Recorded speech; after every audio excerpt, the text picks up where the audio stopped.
What happened in Austin? So, Austin, they say keep it weird in Austin. Well, it's gotten weirder over the last few years because we've got this. It's the Texas tech corridor from basically San Marcos to Austin, a little bit north of Austin. I mean, Tesla's moved in, right? Yeah. Musk has moved his whole operation there, um, and that's been an evolving thing. So we've had all this money coming out of California, people that are coming with tech jobs and selling these multi-million-dollar houses, and they realize, oh, I can buy a ranch down here for that kind of stuff. And so, but unfortunately, they bring their politics a lot of times with them, and so it's made Austin's always been a liberal bastion in the state of Texas, but it's gone even further, more liberal. And I'm not even calling it blue because it's always been blue. We have blue parts of the state of Texas, and but it's just the really far left stuff. So they have a mayor and a city council that gets elected. This defund the police thing starts happening, and guess what? The city of Austin does. They knock the chief's budget by, I don't know, 35 or 40%. And they say, you're not going to do narcotics anymore. And you're not going to do traffic stops. And you're not going to do this. You're not going to do that. And so I get the request, hey, we've got 20 something narcotics officers. Would you be willing to deputize them and take them on over at DEA? And could you please work some narcotics in the city? Because he knows what our view is in DEA. I said, absolutely, 100%. We got it. Send them. We'll make the room. And, we'll get the process started. And yes, sir, we do work narcotics in Houston, and we will continue. We'll even add more effort there. It just so happens right after that, I have a board meeting at the HIDA in San Antonio, and because we have two HIDAs here, one sits in Houston, one in San Antonio. San Antonio is a border HIDA, but it's expanded because Austin got in before I ever got here, and they smoke everybody on their stats. So they reluctantly give Austin money because they just do that much for all their dope comes from the border anyway, and it's real contiguous, especially Eagle Pass corridor. So I go in for 150 grand extra because we got a slush fund there. That's not the right way to put it, but it's funding. We got a pot of money, and most HIDAs have it where they can allocate special projects, and because every year, not everybody spends everything, and if you don't, and you can't allocate it, you can give it back, and it goes in this pot, and it's all multi-year money in HIDA.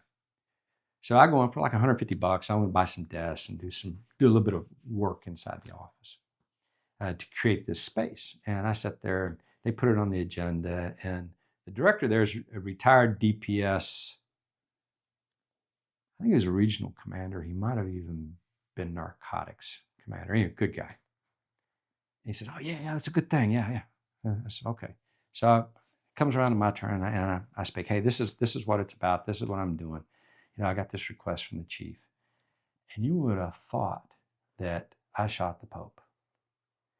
I had 3 attorneys, 2 elected DAs, and 1 assistant U.S. attorney come at me like, "Who do you think you are, circumventing the will of the people in Austin, Texas?"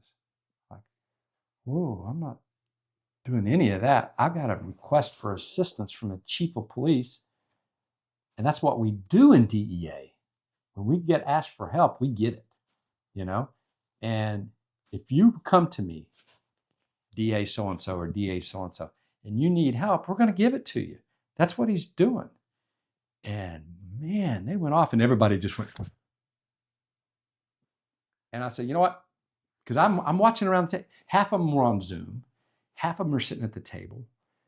And I'm watching who everybody's saying, hey, that's a great idea. Just got damn lawyers, So I said, never mind. I'll just fund it out of my own division. I'll take it off the table. At the end, all these guys go, I'm sorry, Steve, you know what? They're doggone it. They're wrong, and hey, we'll put it back on the agenda. I said, no, guys, that's okay. We got this. We'll take care of it in-house. But that just fried me that they had such a harsh reaction to a law enforcement agency looking for help to protect their own citizens. Right. And these people didn't see that. Yeah. So how is it that you're going against the will of the people, but yet the chief of police is it boggles my mind. That's Oh, hi. I'm just sitting there like, where does this come from? yeah. But yeah, that I've been around HIDAs. I remember I was sitting out on surveillance in New York with my partner when they announced this new HIDA program. I'm like, oh, cool. Here they are talking about what we're doing in New York. And New York was going to be one of the HIDAs. You know? Mm-hmm. But El Paso, when I got there, that was a HIDA group, and we were HIDA funded. And so I've sat on multiple boards, been on multiple task forces. I've spent a lot of my career in task forces, especially HIDA task forces. And fantastic program. And it's a great funding program. It's a great way it brings people together. You know, there's some challenges here and there, but they're given a lot of local autonomy, which is really cool with the way that their business model works. And the boards, I've never had a bad experience with the board till that day, and that was my last board meeting. Wow. That was a shame.